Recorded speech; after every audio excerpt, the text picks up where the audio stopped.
This is the EAT community in European Bauhaus journey. This is what we do as EAT community. As I was saying, EAT stands for European Institute of Technology. We have 9 KICs, and we work together in this activity with climate, who's leading manufacturing, food, digital, and ourselves, EAT urban mobility. As you know, the European Bauhaus aims to translate the Green Deal into tangible change on the ground, and by placing citizens and culture at the core. And what we do as EAT community is that from the social demand for change, we kind of structure our activities in 3 pillars that you can see here. One is Connect NEB. These are kind of a different concept, soft hackathons, we call them, because we wanted to have hackathons aim beyond young professionals and students. So these are events that they take place to involve all communities and to ideate together. And then the best solution or prototype is given a voucher to prototype that solution into makerspace, which we call Grow NEB. Then we Catalyze NEB is about acceleration program of 20 startups that we have currently been selected to help them to accelerate solutions into the market that are aligned with the European Bauhaus principles. And then here we have Connect and Co-Create NEB. These are the 2 calls that we're going to explain today. And just so you know, the most successful projects have the chance to participate in an enhanced NEB call. This is a call, for instance, that we recently closed, and the successful projects from last year that took place in 2022, where we're able to ask for funding to scale up their solutions into somewhere else. So that's in a nutshell what we're doing as the EAT community. Just to mention, in the past, we used to call these activities cross-kick. And we just changed branding because we felt that CrossKick wasn't very informative towards EAT community, but it's the same. Here is just very briefly what we have achieved, because it's already 2 years that we are delivering of EAT community in European Bauhaus. So in these 2 years, we've been able to accelerate these 32 startups. We had also done 6 hackathons, NEB ideation, 9 ideation winners, that 5 went to maker spaces. And we also delivered 4 NEB online courses that you can all for free, that you can follow online through Future Learn. We also been able from 21-22 to support 35 projects between Connect and Co-Create calls. And so we had 2 calls every year, a total of 4. And you can see those projects in our call website. It's in the list of funded projects. And of course, we had several events that disseminate those activities.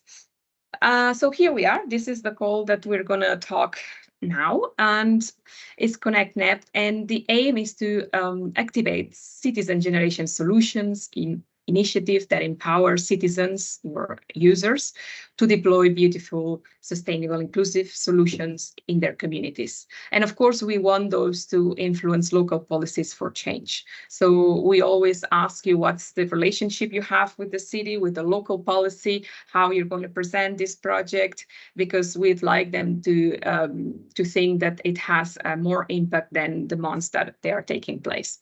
So who can participate is any legal entity, public or private, from EU or Horizon Europe associated countries. In these calls, you cannot form a consortia. If you needed to participate with another entity, then you may be able to subcontract them, but in a very slow percentage of your budget and no more than 20-25%. Risk countries that are encouraged to apply. Of course, the list of risk countries are in the link. And United Kingdom or Switzerland are eligible to participate up to 59,999.99. But that's the maximum amount that they can receive as EAT funding for the whole duration of Business Plan 23-25. So if they have already received funding of 10,000, then they could only apply for 49,099. 999.99. So that's how it works. And then there are funding restrictions for Hungarian public interest trusts and their linked universities. And you can also check this eligibility expenditure in the document published on the call website. Then, a scope of the activities. So all the activities have to give an answer to one of those challenges. These challenges have already been collected by the GRC, Joint Research Center, who is in charge of deploying the new European Bauhaus in different activities on the ground. So they had a co-design phase in 2021, where they collected those challenges from different locations in Europe, and they felt that these were the ones that people were voting for the most. So we have reconnecting with nature, regaining sense of community and belonging, prioritizing places and people that need it the most, and the need for long-term life cycle, integrating thinking in the industrial system. So that's about circularity. Of course, there are activities that they can target more than one challenge, and you're going to be able to tick more than one challenge, but then we ask you which one is the one that represents you the most, because ideally we'd like to select 8 projects more or less spread through the challenges, but that's not a condition. So please select which one is the one that represents you the most. Also, all activities must achieve one of the expected outcomes. So either boost solutions to advance sustainability, beauty, inclusivity of local strategies. As you know, these are the 3 pillars of the new European Bauhaus: beautiful, sustainable, and together. So you are going to see those everywhere. So from the definition of challenges, from the definition of activities, the outputs, the outcomes, they always have to be there integrated. Another output, it could be prioritize citizens' needs and empower them to co-design solutions. That's, as I said, one of the main aims of the call, and strengthen transdisciplinary and intergenerational collaboration. That's a way to ensure inclusion from younger ages to elder ages. We know to design citizen engagement activities, it tends to be easier to engage young professionals, young students, but of course we also want to see the elder, who are sometimes harder to reach, and they're also important social group to be included, or also young students, kids, to be asked how they'd like to see their city that they live in. Then, in addition, all submitted proposals must meet at least one of the 3 expected outputs: co-design and co-stewardship of green spaces and public realm, and social activation of non-label education and training activities. I'm going to explain that later, but of course, when you do activities, again, they need to be very well structured with a name and outputs and clear objectives of what the users, the people that you want to engage, what they're going to learn out of it, and how you're going to assess that success. So minimum of 2 mandatory KPIs out of the list below, and one of them has to be the EIT Horizon Europe 08.1. So this is participant in non-label education and training. As I said, this refers to the number of successful participants in workshops, online training courses, and other education training activities. And again, to be able to measure that you reach 25 people, you have to have a clear, defined learning outputs, outcomes from the beginning, and which are the competencies, assessments, methods that you're going to apply to make sure that it has been delivered properly. And then, so this is one KPI that definitely all of you have to comply, and then you can choose between one of the 4 above. Demonstration pilots, living labs within a project that involve citizens and local associations, strengthen resilience to the unavoidable impacts of climate change, transition towards greater circularity. Again, that's it will make reference to the 4th challenge, and increase public engagement in the food system. So again, they tell you here the minimum targets that you need to apply. You can go above, but certainly at least these are the minimum that you need to make sure you comply. Okay, the project duration is going to be up to 10 months. So the call is launched now, but it closes end of September, and then we'll review the call calendar, but we need several time to check eligibility, evaluation, and so on. So the earliest you may start is February until end of November. We always do this call finishes end of November, and the other sister call, that is the Co-Create NEB, finishes end of December. So you have to make sure you deliver 2 mandatory deliverables that's explained in the call manual. And one is the intermediate and the final report. And you will have, and that's a plus for you, the assignment, the support of 2 mentors. You will have one NEB mentor in terms of design and another one in terms of business to help you to amplify the impact of your activities from both ends. One from the end of the design of the European Bauhaus activity, and the other for making sure that you have an economic impact on the activity as well. So funding allocation, we will fund up to 8 projects, and the maximum that you will be able to receive is 15,000 per project, and it is required 20% of the total cost. So here is an example. If the project is 18,750, EIT funding is 15,000. So the co-funding is 3,750, which equals 20% of the 18,750. So what could be the co-funding? For instance, personnel time of any employee in the company that dedicates to the project. That time, that 3,750, it's not going to be covered by the EIT. It's what you bring as a company as co-funding towards the project. If the total cost is above that, let's say it's 20,000, EIT funding will remain the same, will remain 15,000. And then it just means that the co-funding, what you bring as a company, it will be higher. It will be 5,000, which is above 20,000.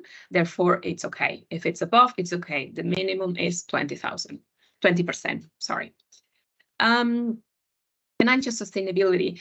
As you know, the KICs have a financial sustainability mechanism. So to make sure that we are self-sustained after the EIT funding finishes. But in this occasion, it's not compulsory, but we do aim for the activities to have a long-lasting effect in the society. So therefore, we encourage to describe potential economic impact of the project and how you plan to be continuing beyond the funding, and measures on exploiting data and how they could be used as potential marketing and sales plans should be described. So you're going to be assessed on that.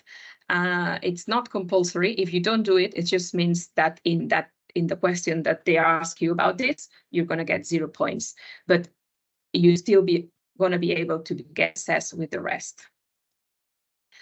So, and here are 2 examples from last year. As I said, in our website, there is a list of previously funded projects, and you can see many projects from 21-22.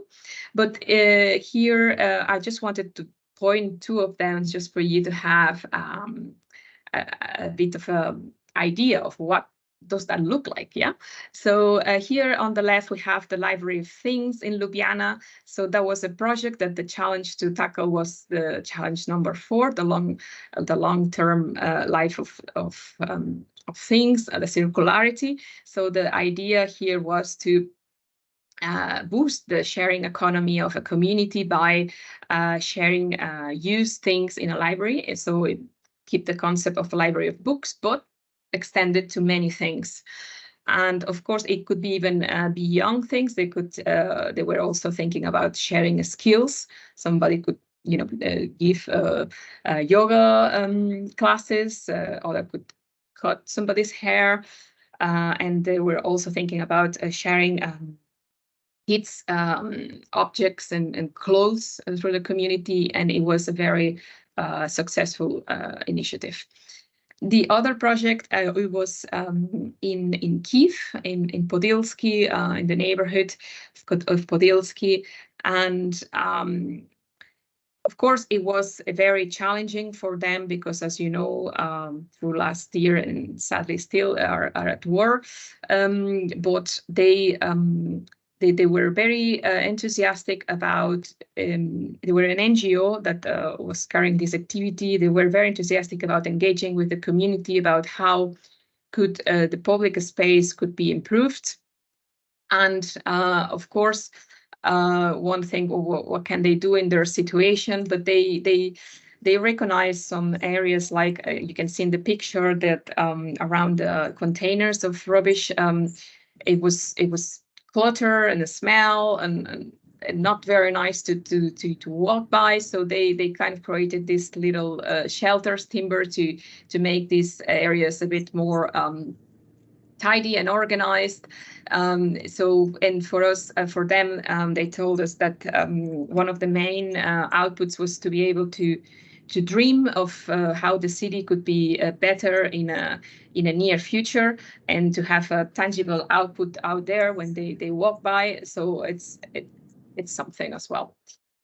So the call calendar, as you know, the launch of the call was on 19th of July, and the deadline is 29th of September at 5 o'clock. So again, do not leave it to the last minute. There is always one or two proposals that arrive a few minutes late, or even some that arrive a day later because they claim some technical problems. We are not responsible for technical problems. So I don't know, put in your calendars a day before, because it's very sad to see some proposals are not being able to be evaluated because they arrive a few minutes late.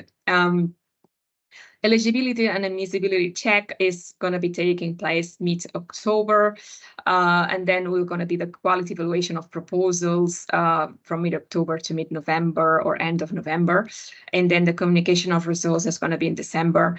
And then that's why we said tentative start of the project February. So we have the January for onboarding, signing contracts, and so on. And yeah, as I said, we're going to be selecting up to 8 projects of 15,000 each. Yeah, we have here the tentative. This is tentative indicating dates, and of course we have more. You can always check the call calendar in the documents. And okay, that's all from my side. Now Anne-Laure can, yep. Yeah, thank you very much, Maria. Very good. I don't see any questions, so we're going to follow up. We can continue the presentation. My name is Anne-Laure. I work together with Maria at ATL Mobility, and I'm going to give you today some practical information on the operational side of this call. So what to take into account when you will start drafting your proposal, most on the compliance check, but also some practical tips and tricks on the portal, which is Plaza, that, as Maria said, this is mandatory. We are not accepting proposal outside the platform. So if you're going to send us by email, it won't be accepted. So please take this into account, because that will be also very a pity that you're actually not part of when you work out, especially when you work out. Sorry, yeah, thank you very much. There is some background noise. Okay, wait a second.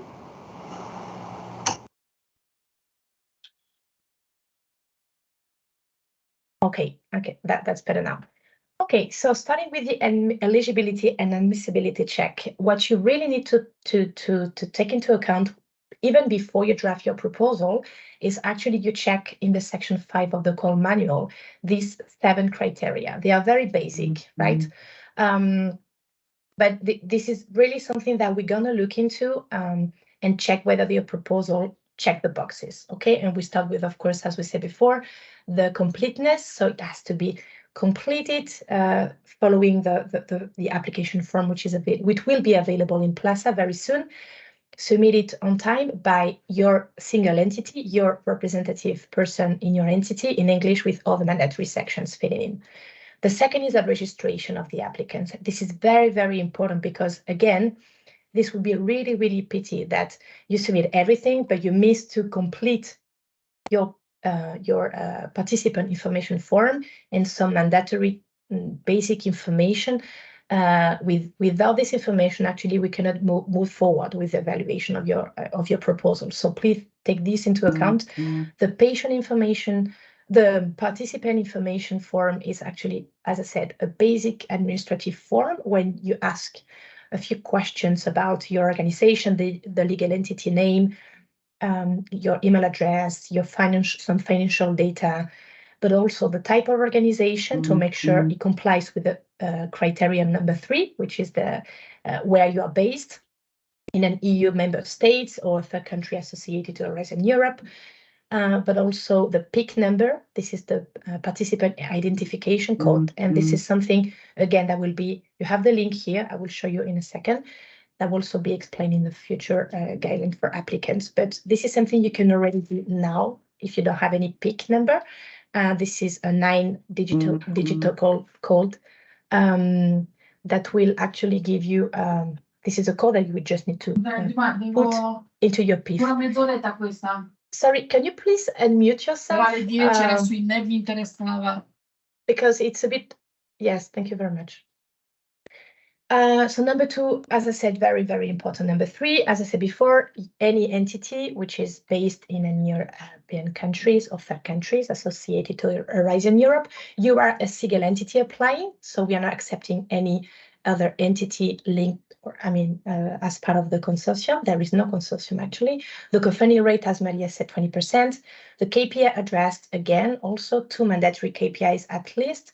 One of these 2 must be EIT 8.1 KPI, and there are also a couple of deliverables which are mandatory. The intermediate report and final performance report. You can, if you like, and if you feel it's needed, you can add a few one additional one, but it's not very needed. So, at least the bare mandatory minimum, which are the 2 mandatory deliverables. So once we check all of the 7 criteria and we check the proposal is fine, we're going to send your proposal to the quality evaluation, okay? So your proposal will be actually assessed by expert evaluators who will look into your proposal based on 3 different pillars: excellence, impact, and implementation, based again on some predefined evaluation criteria that we're going to show you in a second. This expert will produce a combined summary evaluation report because they will look individually into your proposal, and then they will meet together and they will discuss your proposal, and we give a final score up to 60 points. And here you have the details. Maria will explain you a little bit more in details which are the criteria that this expert will look into when they will evaluate your proposal. Thanks, Anne-Laure. Yes, the proposal objectives are SMART, as you know, specific, measurable, achievable, realistic, and time-bound, and in line with the NEB challenges. So have to be both. Then the proposal solution methodology and engagement strategy is innovative. So which formats do you use to engage with people and how to engage in build community and boost the transformation of their cities, peri-urban and rural areas. We want to stress that it's not only for cities, it's also for peri-urban or rural areas. And we want you to be a bit specific about the methodology you are going to describe. You will never going to be penalized to be too much specific, but you might not get the whole points if you don't go into the detail of the things, of the activities that you're proposing. And the proposals demonstrate the social demand, its need and relevance for society with at least to identify target groups. Again, that comes back to specificity. Which target groups are you aiming towards in your activities? So at least it has to be 2 of them to ensure this intergenerational exchange. So next, okay, the proposal expected outputs and impacts are measurable at quantitative and qualitative level. So again, we found proposals that sometimes they are very specific on the quantitative, but they don't refer to the qualitative or the other way around. So again, it has to be both a mix, a match of of quantitative and qualitative, and we want to know about what are the metrics that you're going to use to evaluate specifically sustainability, inclusivity, and aesthetic value. And that's, as we said before, these are the 3 pillars of the NEB. And sustainability, it's quite simple. Well, not simple, but people are more used to it. But inclusivity and aesthetic value, it's more tricky. So please invest some time on that too. And then the proposal is aligned within existing local strategies, and is planning to showcase the results to relevant city officials. So again, how is your activity aligned with existing local strategies? Are you proposing a step further? Are you proposing to complement what's already there? Are you gonna present it to the city afterwards? Are you trying to engage them through different workshops? So it's very important too. So also the proposal supports gender equality and wider diversity and inclusiveness. That's quite clear on its own. The proposal presents an appropriate dissemination and end-user engagement that targets a specific audiences. That's again to be specific and on the dissemination and end-user engagement plan as well.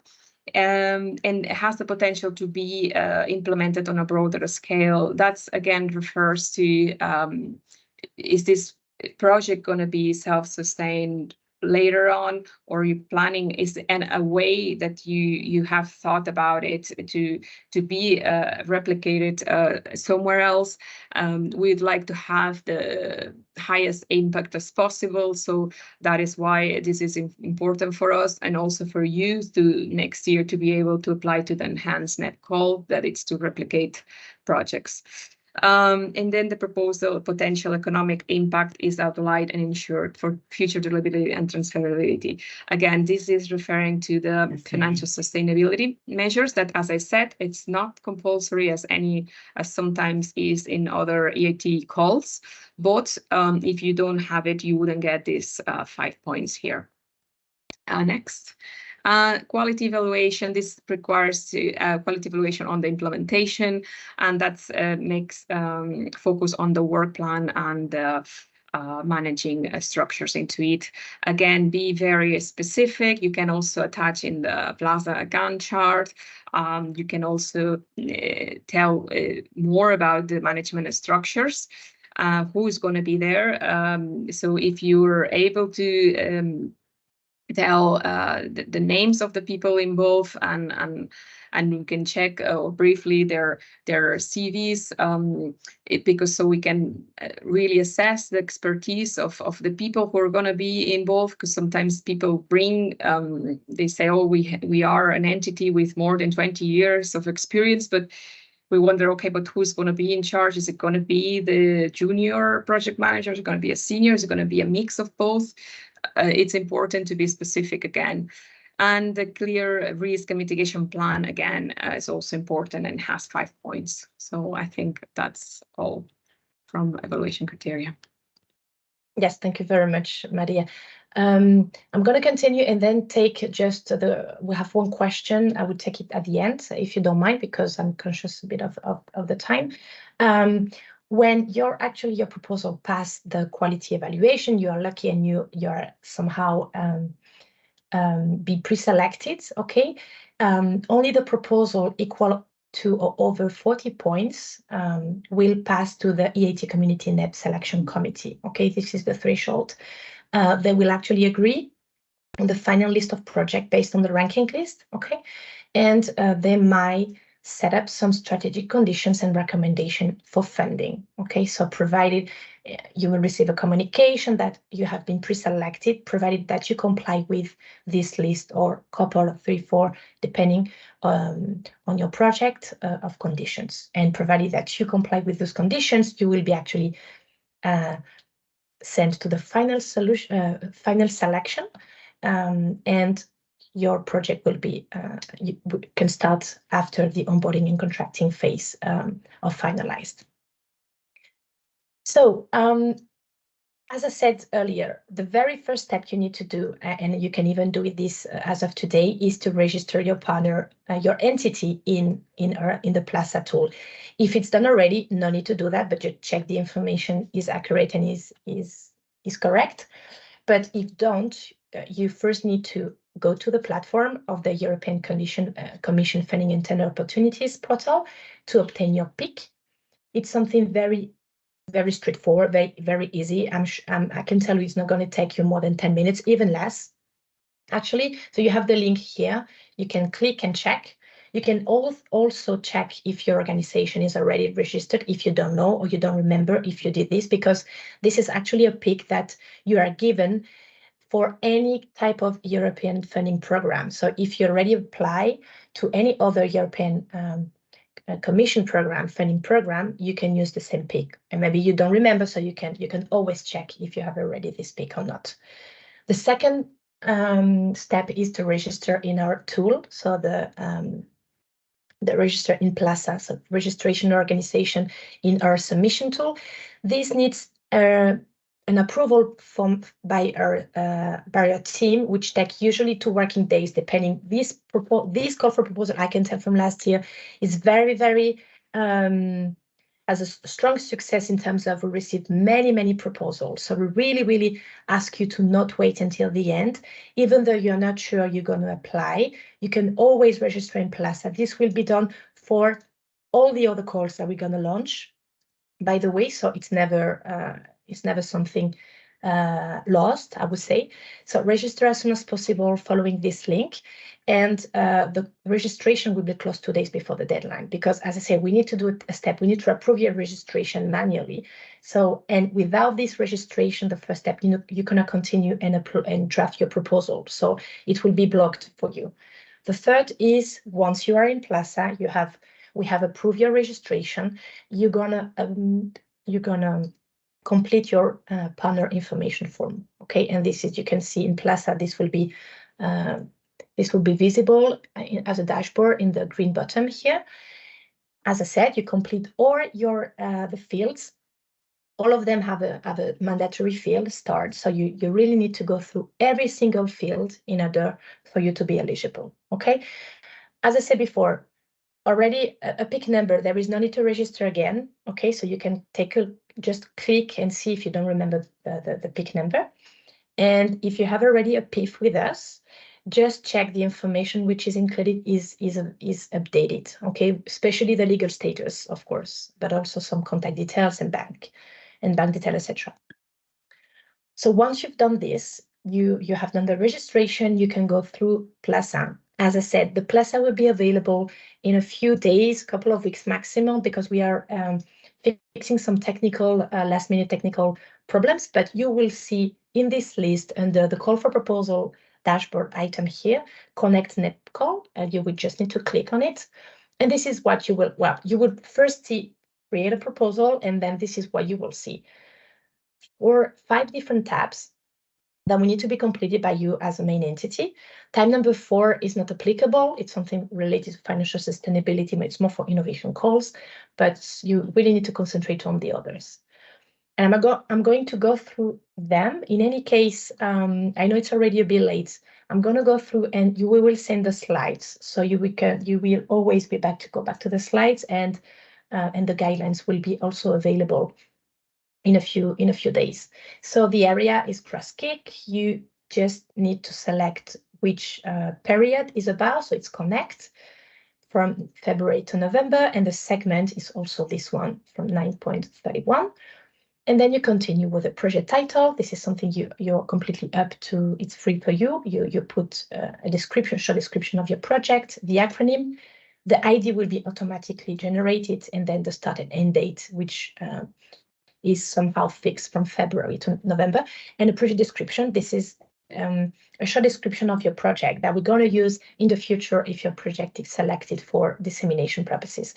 You always have to save every tab and then check and save in order to continue to fill in the other tabs. Okay, without the check and save button, this green check, you're not able to continue. You are kind of blocked in your tab. So again, please remind this every time you are filling in the information. The following tab is tab number 1, contacts. Can you please unmute your microphone? Thank you very much. The tab number 1 is contact. So here, what you actually need to do, because you are a single entity, is just to put the project leader. You will see in a drop-down menu the name of your organization, because you've done the registration previously. So you just select your organization from the list, and you put the project leader. The name and the email address will also automatically appear because you have been registered before. Then, as specify all involved organization, you just need here to put again your organization name, because the platform is usually, and most of our calls are collaborative or organized for a consortium. So here you just need to put again the name of your organization. And if you would like to give access to other staff member in your organization in order for them to look into the proposal, you can always also edit. And here I've put Maria. You can always put some other colleagues also pre-registered and linked to your organization. Moving on, the tab number 2 is project overview. So here it's really like an executive summary of your project. We want to see what is your project purpose, the scope of your project. You will always see, if you click on this little icon, which is a question mark, we'll explain you what we are looking for next to each of the question of the tab of the field. For outcome, it's actually not applicable here because we'd like to extend a bit and we don't want you to repeat. So just leave it as not applicable, and you will fill in tab 3. The exploitation of result, IPR, is something also optional, which will be assessed as part of the FSM evaluation criteria. This is something you can leave it as a blank or include it in your proposal, and this will give you some additional points. And as I said, in order to fill in, you just need to click on this edit button and fill in the information and always save. You can always, save it. You save it's in the system, you go back the day after and it's still there. Okay, so don't forget about that. And the panel role and skill, of course, here it will be displayed only one single entity, your name, your entities, and you just need to explain as to be the role and the expertise and the skill of the team involved. Tab number 2, we continue. We're gonna ask you to put the key deliverables. In principle, the portal will be filling already with these 2 mandatory deliverables. So you just need to put the expected date, or just to check. If you want to add additional one, you can always do that with a green cross button here. And then we move on with the KPIs. Again, this will be something that you need to select. Always check, go back to the call manual. You select from the drop-down list. So at least one mandatory, as we say, it's 8.1. And the target, you need to put the target for 2024. And the other specific KPI, depending on which one you select from the list, will be also displayed in a drop-down menu list. And you also need to put at least the minimum target value for 2024. We continue with the risk management contingency plan. So you will be selecting, and you will put a description next to each of the risks. KTI integration, optional also, as we said before. The communication and dissemination plan is not applicable here. It will be further developed in the tab 3. Commercialization and strategy, it's also something which is optional, will be assessed in the evaluation criteria. Then the gender and ethics. So here, as I said before, you will be guided, and with a slide, you will see it's pretty straightforward. So it's something not very difficult. Tab number 3, we continue with some keywords. Actually, it's just for us and also for the European Commission to understand what your project is about in a very, very simplified way. So with some predefined keywords, but also self-defined. So you can yourself put some minimum of 3, maximum of 5 keywords. And finally, the questions that will also the evaluators we use in order to understand your project. So first, you will need to select, as Maria said, the challenges your proposal is addressing to. So it's minimum of 1. All of them could be potentially marked, but in this case, if you select more than 1, please indicate which is the most relevant challenge number linked to your application. The selected outcome, also, as Maria said, it's minimum 1. Okay, so, but all of them could be marked, so you also need to select. And the output, that's the same, at minimum 1, but 2 could be also possible. And then when we go through the specific questions, we'll have for each of them a minimum number of characters, okay? So if your proposal objectives are smart, your proposal solution is innovative, it demonstrates it responds to a social demand with at least 2 identified targets. Is it quantitatively and qualitatively measurable? Please remember to add metrics, performance metric for that. Is aligned with the local strategies. It includes a very detailed dissemination and end user engagement plan. This is particularly important for this type of project where we really would like to see, the target audience and how you're going to engage with them. And finally, how this proposal can be broader, bring broader in scale up and replicable in other cities, for instance. As we said also earlier, you can upload a project Gantt chart, for instance, if you want to give a bit more of information on your work plan. And finally, tap the budget. So the budget will need to be linked to every task to the work plan. So every task will have a specific budget. In this case, linked to one single entity because you are a mono beneficiary. And what you will actually need to do is to put a task title, the type, a short description. Who is the task leader? Of course, it will be your entity. The start and end of each task, to which deliverables this task is linked. You will also see it from the drop-down menu. And finally, you click and you add the budget for this specific task. And this is what you will actually see. Okay, you will see a detailed budget, as Maria said before. Considering you need to divide them through different cost category. That is also explaining in the eligibility of expenditure cost, but we follow actually the same Horizon Europe rules program. So, and any other actually European funding program. So you probably see this cost category before. We talk about personnel. We talk about who is actually from your entity working on the project. Subcontracting. We also allow some subcontract, but considering this is not a big amount of budget, we actually ask you we actually ask you to reduce the subcontracting tasks as much as possible, okay, and to highly justify why you actually need to subcontract on tasks. Otherwise, please try to avoid, if you can. Travel and subsistence, equipment, other goods and services, all about if you need to travel, if you need to organize an event, if you need to pay for rental room, etc., etc. Financial support to third parties and internal invoices are most likely not applicable for you for this type of projects. And indirect cost is 25% on top of the personnel, travel equipment, and other goods and services. And this is automatically calculated, so you don't need to justify. This is something that if your project is selected, will be automatically sent to you without any kind of justification needed.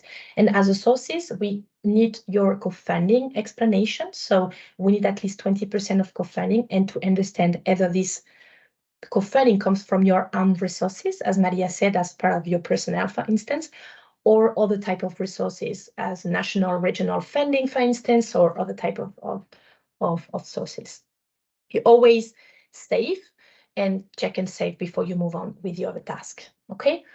And at the end, when you finalize your budget lines, we're gonna ask you to add a justification of your budget, okay?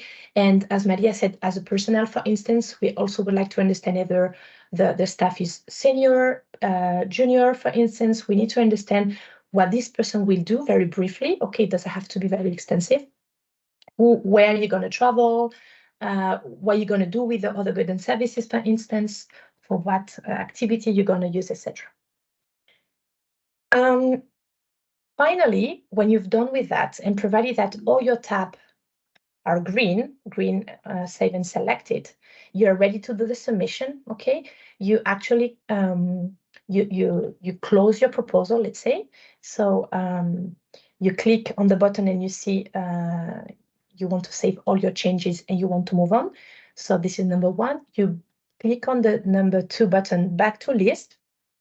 And this is where you will also see the display the window for the submission. Okay, you will see there is this little button here when the column submit, number 3. So you click on it, and if you are ready, okay, and your proposal is really final, you click on submit. This is really a final action, meaning that after the final submission, you are not longer allowed to edit your proposal. Okay, this is very important. So if you're not sure and you want to wait and you know the deadline is not now, you can always save it in the system. You don't do the submission, it's there, and you can always go back to that at any time and do your submission before the deadline and before the time of 5 o'clock in the afternoon.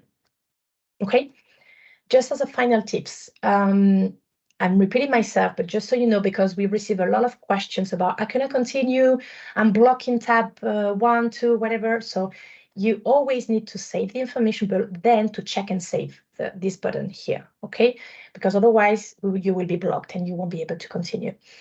As I said, register your organization in Plaza as early as possible, because otherwise, and it happened also in the past, you don't have enough time. You do this at the very end, and then you are completely, you lack time, days, hours in order to draft your proposal. So do this earlier, and even as of today, before submitting your proposal, check that you, of course, fulfills all the call requirements that we are presenting today, and always go back to the call manual, which is really your baseline document. Your proposal is complete, readable in English. In this case, all the consortium partners, sorry, because it's a mono-beneficiary call, but in any case, you always have to be, as I said, have the PIC and be registered in the system. Don't wait until the end, as we say, because the system will automatically block the proposal after, if you submit your proposal at 5 and 1 minute. So that will be very, very unfortunate. You will receive a confirmation message when the submission is done to make sure it's done properly. And we will explain this a little bit more extensively in the forthcoming guidelines for applicants. And here you have some useful links and contact details in case you have doubt during the registration process, but also if you have doubt in the call content or in a more operational side. Sorry, because we are a bit late, but we can still take a few questions if needed. I know there were some questions in the chat. I just want to mention that in your activities, it's important also to include a workshop that leverage the use of the knowledge triangle. So it's a workshop that you should be involving cities or local authorities, business, and research institutions, and that's part of it should be part of your description of the activities, and it should be also part of the final delivery. Something I kind of missed to tell you in my explanation. So okay, basically I got a question here about what was the difference between this call and the next call that we're going to explain in a few minutes, which is the Connect NEB call. So the Connect call, it's a call for that aims for co-ideation with citizens and users, and the scope could be to improve the public space or many other topics, as long as they tackle the 4 NEB challenges that I described, bringing nature back to cities, sense of belonging, people, places that need it the most, or circularity. Whilst the Co-Create NEB call, it's totally focused on the improvement of public spaces in cities, and they have the same challenges, but also because they focus on that, they are able to form a consortia with other entities, and they have a higher budget. They have 45,000 EIT funding. And they also we require a higher co-funding, which is 25% in that one. So one is more specifically targeted towards the public space, and the scope is bigger, and the other is more targeted into the co-ideation with citizens with a bigger spectrum of activities. And can you confirm the EAT Connect call is not necessarily about mobility? Absolutely not necessarily about mobility, because as I said, this is a EAT community activity. And as you saw, we hardly mention mobility at all throughout the hour. We join forces with other KICs for that reason. I mean, sometimes, the two examples that I brought, they were not mobility. So we join forces with climate, with manufacturing, with food, with digital to work together on those projects that are beyond our expertise. And then received last year around 100 applications. Yeah, that can tell you it's not very uplifting, encouraging, but it is because I think every year is different. I mean, last year we got many others, but 2 years ago we didn't get as many. So I think you never know how many are you going to receive. Yeah, I don't know, Anne-Laure, if you have any other questions to answer here. Yeah, I'm looking into the chat. Actually, I don't think there was these questions about the NGO requirements must operate as a legal entity in order to apply. So we're not going to check anything at this stage. We just trust you that actually your NGO is a legal entity, is operational, is created, officially legally created. But if you are actually selected during this onboarding and during the contracting phase, we're going to ask you some additional information, legal document, etc. So in order to make sure that actually your organization exists and has, a financial data and etc. and so forth. So at that stage, of course, you need to be legally created and registered, but there is no specific requirement apart from, of course, you need to be part of the eligible country list, and which is the list is in the call manual. Yeah, also like can the call be combined with other calls funding given the low budget? I think if you can receive funding from another call, I think you can receive funding from another institution as long as you don't count twice. So let's say you don't bring the same amount of hours that somebody's putting, getting funding from two different institutions to fund the same person amount of hours. Let's say you don't double count it. But that's actually positive if you say you get funding from another entity and you have to state how much. And I don't know if that counts as co-funding. Anne-Laure, does it also count as co-funding, right? Yes, as long as it's not from EIT funding, we count it as a co-funding, and you need to put the sources as I showed before on the if it was here, you see European Commission funding, including EIT. But if it's something outside the EIT, you also need to put it, and you consider as a co-funding, and it will come within the 20% of mandatory co-funding. And linked to the final question about can we include personnel cost from the entity? Of course, yes. This is most of the case in most of this type of calls. This is mainly where the co-funding come from. But I would say before, if it comes from another project, provided that this project doesn't finance the same activities and the same personnel, it's okay. At that stage, we are not going to check, okay, if the information is accurate and if actually the co-funding is also coming from a legal sources or etc. But if your project is selected, we will probably check this at some point. So during the project implementation, perhaps. It's not something for sure, but this might happen from. And regarding the question about providing payrolls at the end of the project, so towards the following year, if that would take place in 2024, so January 2025, you would be requested to fill in an Excel on your final costs of everything, and then you could potentially be asked to submit evidence of of it. And then regarding the more detail on financial sustainability, commercialization partner like the Innovation Call, we don't have a commercialization partner like the Innovation Call. As I said, this is not compulsory. This is just something that we encourage, and that you get extra points if you describe how you aim to achieve long-lasting effects, but not to the point of commercialization partners. Yeah, I think that's all questions answered so far.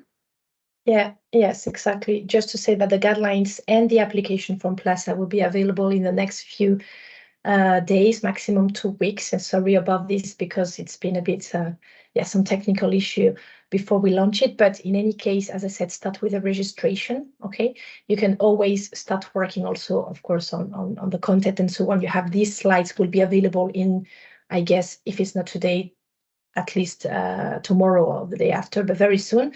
And when you have already all the information, and the guidelines will be basically these slides will additional more information on how to build a competitive proposal. So thank you very much for your participation in this call. I think we wish you very good luck, best of luck for your proposal preparation. As Maria said, we will also put some facts, so some frequent asked questions document in the website call webpage, and the recording of the slides. If you have questions, reach out to us. Anne-Laure is for the questions more regarding to Plaza, and me are more the questions related to content. So. And if you don't know, you can always contact either Maria or PMO. Both of us. And yes, and we will definitely answer you. So thanks a lot. Thank you very much. Thank you. Take care. Bye. Bye-bye.